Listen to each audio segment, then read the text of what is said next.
Nega Barselona bo'lajak Messi deb ataluvchi Ansu Fati bilan shartnomasini 2030-yilga qadar uzaytirmoqchi? Futbol ishiga obuna bo'ling, chunki biz 40 mingta bo'lishimizga juda ham ozgina qoldi. Bir paytlar Barselona safida fantastik o'yinlar ko'rsatgan, ammo jarohatlar sababli guldek faoliyati barbod bo'lgan. Hozirgi kunda Barselona uchun deyarli foydasi yo'q futbolchi Ansu Fati bilan 2030-yilgacha shartnoma imzolamoqchi. Fati joriy mavsumda xoh ishoning, xoh ishonmang, maydonda 184 daqiqa harakat qildi.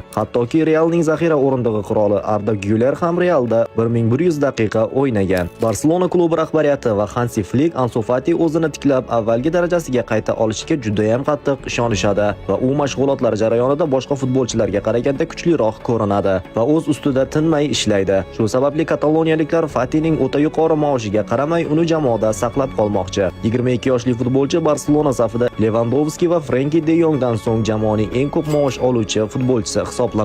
Endi navbat sizga. Jarohatdan qaytadigan Ansu Fati sizningcha oldingi darajasiga qayta oladimi? Izohlarda fikrlaringizni yozib qoldiring.